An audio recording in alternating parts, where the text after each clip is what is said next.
अस्सलाम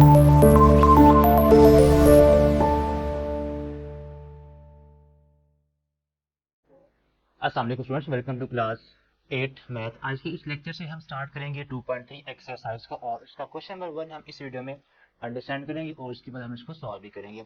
तो क्वेश्चन हमारे पास यहाँ पर ये है, विच ऑफ द फॉलोइंग सीक्वेंस, यानी कि आपको यहाँ पर अगेन 2.2 की तरह ही एक सीक्वेंस गिवन होगी।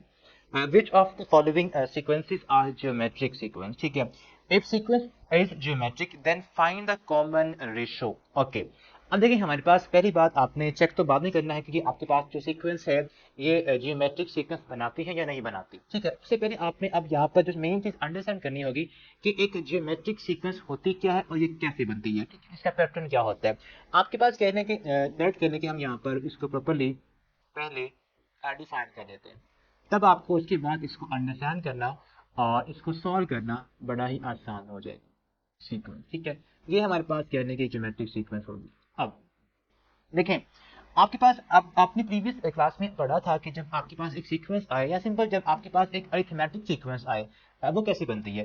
वो बनती है, आप अगर देखें नंबर ऑफ प्रीवियस टर्म के अंदर कुछ ऐड करने से और या कुछ सब्ट्रैक्ट करने से। ठीक है, यानी कि उसकी नेक्स्ट सीक्वेंस नेक्स्ट टर्म ऐसे बनती है, या तो आप प्रीवियस में कुछ ऐड करते हैं या सब्ट्रैक्ट करते हैं, तो हमारे पास नेक्स्ट टर्म या प्रीवियस टर्म आसानी से फाइंड कर सकते हैं। लेकिन इस केस में जब आपके पास एक सीक्वेंस ज्योमेट्रिक हो, यहाँ पर वो जो आपकी सीक्वेंस है वो एक नंबर को आप जब मल्टीप्लाई करेंगे, एक टर्म जब आपकी मल्टीप्लाई होगी किसी नंबर से, ठीक है, तब आपके पास नेक्स्ट टर्म आती है। यानी कि प्रीवियस जो हमने अरिथमेटिक किया था उसमें हम ऐड या सब्ट्रैक्ट करते थे, यहाँ पर आपने एक टर्म को किसी नॉन जीरो नंबर से मल्टीप्लाई करवाना है, तब आपके पास नेक्स्ट टर्म आएगी। ठीक है, उसको बोलते हैं ज्योमेट्रिक सीक्वेंस। ठीक है, अब देखिए हमारे पास ज्योमेट्रिक सीक्वेंस का जो फॉर्मूला है, या आप एग्जांपल देते हैं हम। ठीक है, यहाँ पे हमारे पास कह रहे हैं कि 2 है, उसके बाद आप करें यहाँ पे 4 है, फिर आप करें 8 है, देन 16 है। ठीक है, आप देखें जो हमारे पास फर्स्ट टर्म है, अगर आप इसको मल्टीप्लाई करें 2 के साथ तो नेक्स्ट टर्म बन जाती है। फिर अब इसको आप करें मल्टीप्लाई 2 के साथ, अगेन उससे नेक्स्ट टर्म बन जाती है, और उसके बाद जब आप 8 को भी 2 से कर देंगे मल्टीप्लाई, तो हमारे पास नेक्स्ट टर्म बन जाती है। ठीक है, इसका मतलब ये हुआ कि जब आपके पास इस टाइप का सीक्वेंस आए जिसमें आप प्रीवियस टर्म को नेक्स्ट टर्म में कन्वर्ट करने के लिए सेम नंबर से बार बार क्या कर रहे हो, मल्टीप्लाई कर रहे हो, तो वो जो आपके पास सीक्वेंस आएगी उसको हम कहते हैं जियोमेट्रिक सीक्वेंस। ठीक है, गॉट इट, ये है कॉन्सेप्ट जियोमेट्रिक सीक्वेंस का। अब ये जो आपका कॉमन नंबर है जो मल्टीप्लाई हो रहा है, ठीक है, इसको बोलते हैं कॉमन रेशो। क्या बोलते हैं, इसको बोलते हैं कॉमन रेशो, कॉमन रेशो।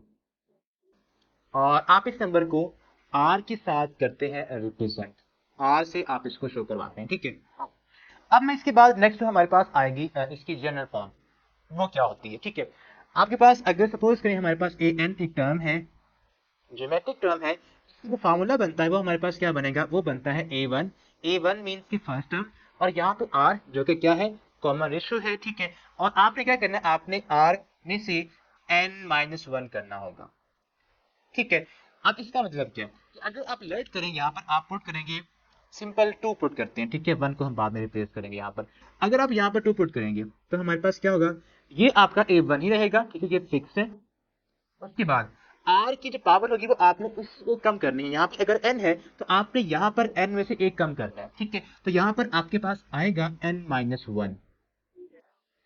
अब n हमारे पास क्या, n हमारे पास 2 है, तो यहाँ पर अगर आप 2-1 करेंगे तो हमारे पास क्या आंसर आएगा, हमारे पास A2 जो टर्म आएगी वो सिंपल आएगी। आप सिंपल A1 को जो कि फर्स्ट टर्म हमारे पास होगी सीक्वेंस की, उसको आप करेंगे multiply with R rays power 1, या सिंपल R के साथ आप करेंगे इसको मल्टीप्लाई, तो हमारे पास उसकी सेकंड टर्म वो आ जाएगी। ठीक है, आप चेक भी कर लें कि अगर आपके पास ये फर्स्ट टर्म 2 यहाँ पर, ठीक है, इसको R हमारे पास क्या है, R हमारे पास इस केस के अंदर क्या, इस केस में हमारे पास R2 है, यहाँ आप देख सकते हैं। ठीक है, अब आपने अगर सेकंड टर्म फाइंड करनी है तो आप क्या करेंगे, आप A1 जो कि फर्स्ट टर्म है 2 को आप करेंगे मल्टीप्लाई R के साथ, और R हमारे पास क्या है, R भी हमारे पास जो कॉमन रेशियो हमारे पास वो 2 ही है।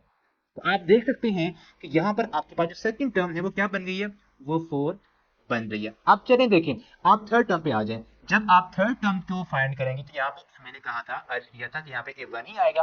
ठीक है, अब उसके बाद यहाँ पर R के पार आपने इसमें से एक कम करनी है, यहाँ पर अगर 3 है तो यहाँ पर 2 आ जाएगा। ठीक है, R हमारे पास क्या है, R हमारे पास 2 ही है, आप बस उसकी यहाँ पर पावर 2 ले लेंगे। A1 हमारे पास क्या है, A1 हमारे पास अगेन वही फर्स्ट टर्म जो कि 2 है, आप यहाँ पर इसको रिप्लेस कर दें उसके बाद आर हमारे पास क्या है, आर हमारे पास 2 है, आप इसकी पावर 2 लें, पहले 2 का अगर आप स्क्वायर लेंगे तो ये आएगा 4, 2 से मल्टीप्लाई होगा, तो थर्ड टर्म जो हमारे पास है वो क्या बनेगी, वो बनेगी 8, जो कि हमारे पास क्या है यहाँ पर 8 ही है।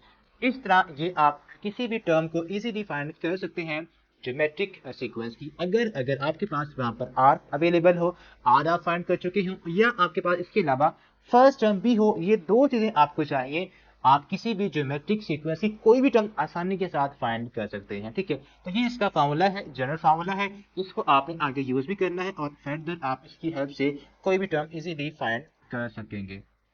ठीक है, अब चलो, अब हम आते हैं इन क्वेश्चंस के ऊपर। अब आपके पास जो फर्स्ट क्वेश्चन होगा आपके पास 2.3 का, उसको दोबारा पढ़ते हैं।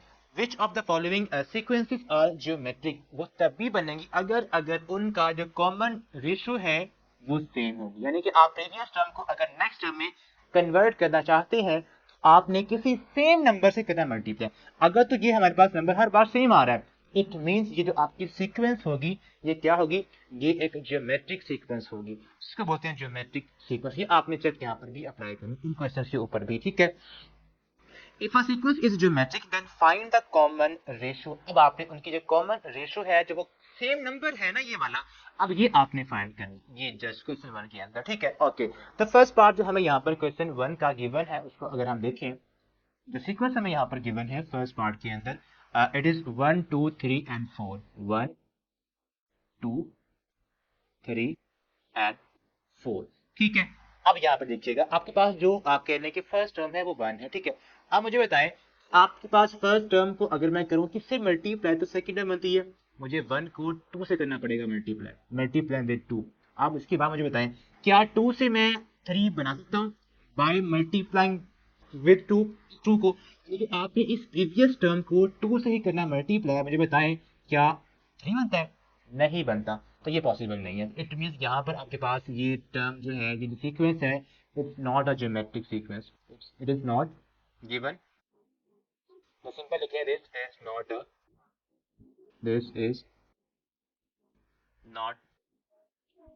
अ ज्योमेट्रिक सीक्वेंस। गॉट इट, ये आपके पास सीक्वेंस ही नहीं है, बिकॉज आप प्रीवियस टर्म को अगर आप देखिए तो नेक्स्ट टर्म जो है हर बार सेम नंबर से मल्टीप्लाई करने से नहीं बन रही। ठीक है, तो ये आपके पास ज्योमेट्रिक सीक्वेंस नहीं है। तो खैर इसके बाद इसकी कॉमन रेशियो आर होगी, वो भी हम फाइंड नहीं कर सकते। ओके, अब इसके बाद आपके पास सेकंड पार्ट इसको हम देखते हैं। उसमें आपके पास जो सीक्वेंस है उसमें आपको गिवन टर्म्स है, फर्स्ट टर्म में 10 है, उसके बाद 100 है, देन आपके पास है जहां पर गिवन 1000 होगा। ठीक है, आप तो सो ऑन। ओके, ये हमारे पास है यहाँ पर सीक्वेंस। अब देखें हमारे पास जो फर्स्ट टर्म है वो 10 है, अब 10 से मैंने सेकंड टर्म बनानी है 100, कैसे बनती है, आप जस्ट इसको करेंगे 10 से मल्टीप्लाई। ठीक है, अब 100 को मैंने बनाना है 1000 के अंदर, तो कैसे बनता है, इसको भी आप करेंगे 10 से मल्टीप्लाई। आप देखिए यहाँ पर जो आपका कॉमन रेशियो है, जो आपका मल्टीपल है, वो हर बार 10 ही है। जब आपका हर बार सेम नंबर मल्टीप्लाई हो आपका प्रीवियस टर्म को नेक्स्ट टर्म में कन्वर्ट करने के लिए, तब वो जो आपकी सीक्वेंस होगी वो क्या होगी, वो ज्योमेट्रिक सीक्वेंस ही कहलाएगी। ठीक है, तो हम यहाँ पर कह सकते हैं this is a geometric sequence, this is a geometric sequence. ठीक है, अब रही बात कॉमन रेशो की, वो कैसे आपको फाइंड करनी होती है। कॉमन रेशो का आपके पास एक फार्मूला होता है एक और। ठीक है, कॉमन रेशो, खैर वो हमारे पास गिवन है, सामने हमारे है, जो कि 10 है। ठीक है, लेकिन इसका एक फार्मूला भी होता है। ठीक है, फार्मूला वही होता है कि आप नेक्स्ट टर्म को प्रीवियस टर्म के साथ डिवाइड कर दें। ठीक है, किसी भी आप दो कंसेक्यूटिव टर्म्स को चूज करें, ठीक है, जो साथ साथ होंगी, और जो अपर टर्म है, जो नेक्स्ट टर्म है, उससे प्रीवियस टर्म को आप डिवाइड कर दें, या आप ऐसा करें जो आपके पास फर्स्ट 2 टर्म्स है इनको ही आप चूज कर लें, और 100/10 करेंगे यहाँ पर, तो ये आपके पास आ जाएगा 100/10। क्या बनेगा, ये आपके पास आएगा आर से आप इसको करेंगे रिप्रेजेंट, तो आर हमारे पास जो कॉमन रेशियो है वो क्या आ चुकी है, वो 10 आ चुकी है। इट मींस हमारे पास जो यहाँ पर कॉमन रेशियो है वो 10 है, क्योंकि आप 10 के साथ किसी भी नंबर को मल्टीप्लाई करेंगे तो आपके पास नेक्स्ट टर्म आ जाएगी, यानी कि जब आप इस 1000 को 10 से करेंगे मल्टीप्लाई, तो हमारे पास जो नेक्स्ट टर्म है 10,000 वो आ जाएगी। अब उस 10,000 को फिर आप 10 से करेंगे मल्टीप्लाई, तो वो क्या आएगी, वो आएगी 1 लाख। इसी तरह आपके पास ये पैटर्न आगे सीक्वेंस चलता ही रहेगा by using this common ratio, ठीक है। ओके, ये था इसका सेकंड पार्ट। मूव ऑन करते हैं क्वेश्चन इसके थर्ड पार्ट के ऊपर, जो कि हमारे पास है आपका थर्ड पार्ट 248, जो कि हम यहाँ पर सॉल्व मेरे ख्याल में कर भी चुके हैं। एग्जाम्पल हमने कह लें कि वैसे ही हमारी वही हमने चूज कर ली, ठीक है। थर्ड पार्ट आपका सॉल्व ऐसे ही आपने कर लिया है, ठीक है। ओके ओके, तो आपके पास यहाँ पर इसके बाद फोर्थ पार्ट हमारे पास क्या है? फोर्थ पार्ट में हमारे पास है 16, 8 एंड 4। ओके, तो आपके पास यहाँ पर नेक्स्ट टर्म के अंदर फोर्थ पार्ट में आपके पास जो सीक्वेंस है 16 है, 8 है और 4 है, अप टू सो ऑन आगे चलता रहेगा, ठीक है पैटर्न। अब मुझे बताएं कि हमारे पास जो 16 से 8 कैसे बनता है। इसको मैं मल्टीप्लाई करूंगा हाफ, यानी कि 16 का हाफ लूं क्या आता है? 8 आता है। 8 का हाफ लूंगा तो वो 4 आता है। तो आपके पास पैटर्न बन रहा है हाफ हाफ का, ठीक है। लेकिन यहाँ पे देखें, आप देखिए आप 16 को मल्टीप्लाई करवाएंगे 1/2 के साथ, ठीक है, यानी कि यार सिंपल 0.5 के साथ हमारे पास नेक्स्ट टर्म बन जाती है। जब आप 8 को भी नेक्स्ट टर्म बनाने के लिए 0.5 से करवाएंगे मल्टीप्लाई, तो आपके पास जो नेक्स्ट टर्म 4 है वो बन जाएगी, ठीक है। तो इसी तरह आपके पास ये पैटर्न आगे चलता ही जाएगा, ठीक है। तो हमारे पास यहाँ पर जो पैटर्न बनेगा नेक्स्ट टर्म का, किससे बन रहा है? Multiply it with 1/2, 1/2।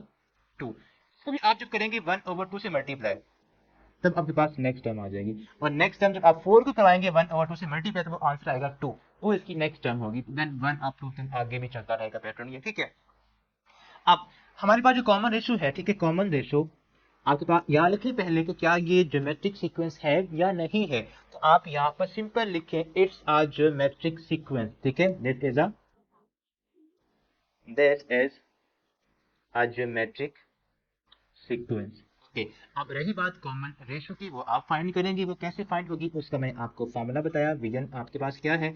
आपने नेक्स्ट टर्म को प्रीवियस टर्म के साथ क्या करना होगा? डिवाइड कर देना। यानी कि आपके पास जो नेक्स्ट टर्म कोई भी हमारे पास है ना, वो आपके पास कह लें कि 8 है। 8 को आपने डिवाइड करना है 6 के साथ। यहाँ पर बड़े या छोटे होने का कोई मीनिंग नहीं है। आपने हमेशा जो नेक्स्ट टर्म होगी उसको आपने डिवाइड करना है प्रीवियस टर्म के साथ, ठीक है। तब आपके पास कॉमन रेशो आएगी, चाहे वो छोटी या बड़ी है, ठीक है। 8 को आप करेंगे जो कि नेक्स्ट टर्म है, उसको आप डिवाइड करेंगे प्रीवियस टर्म 16 के साथ यहाँ पर, तो ये आपके पास आ जाएगा 1/2। जब आप इसको 8 में कट करेंगे, 8 1 जा 8 2 जा 16, आपके पास जो कॉमन रेशो आर की वैल्यू आ चुकी है, वो हमारे पास क्या बनी है? वो बनी है 1/2। तो ये था इसका फोर्थ पार्ट, ठीक है। नेक्स्ट मूव ऑन करते हैं इसके नेक्स्ट पार्ट के ऊपर। 6 है, 18 है और 24 है। ओके, तो देखिए यहाँ पर 6 से 18 तो बनता है 3 से मल्टीप्लाई करने से। क्या 3 से मल्टीप्लाई करने से 24 बनता है? नहीं बनता। तो नंबर जो 5 हमारे पास है वो ज्योमेट्रिक सीक्वेंस नहीं होगी, ठीक है। अब नेक्स्ट हमारे पास 6 पार्ट के अंदर अगर आप देखें, तो हमारे पास जो सीक्वेंस है 1 1 0 1। ओके, तो यहाँ पे जो हमारे पास कहने के आ गया है 0 दरमियान में, ये डिस्टर्बिंग है, ठीक है। तो यहाँ पर आप लिखें नेक्स्ट, ठीक है, इसको आप यहाँ से रेस कर देते हैं। सीक्वेंस हमारे पास लास्ट पार्ट के अंदर जो हमें गिवन है वो है 1, यहाँ पर भी 1 है, यहाँ पर भी 1 है, और उसके बाद यहाँ पर 0 है, then 1 up to so on. Okay, तो ठीक है, आप 1 को 1 से ही करेंगे मल्टीप्लाई, तो 1 बन जाएगा नेक्स्ट टर्म, बात तो ठीक है। अब इसको हम करेंगे 1 से मल्टीप्लाई, तो 1 ही बनेगा। ओके, क्या मैं इस 1 को भी अगर 1 से करूं मल्टीप्लाई तो 0 बनता है? नो, इसको आप करेंगे विद 0, ठीक है। 1 को अगर मैं मल्टीप्लाई करवाऊंगा विद 0, तभी हमारे पास ये बनेगा 0। और उसके बाद मैं इस 0 को मल्टीप्लाई करवाऊंगा किसके साथ, तो कि 1 बन जाए। कोई ऐसा नंबर नहीं है जो 0 का मल्टीपल हो और आंसर में 1 दे हमें। 0 का हर मल्टीपल आंसर में 0 ही देता है। तो इट मीन्स हमारे पास यहाँ पर जो कॉमन रेशो है वो सेम नहीं आ रही, ठीक है, सेम मल्टीपल यहाँ पर नहीं बन रहा। It means this is not a geometric, this is not a geometric sequence, got it.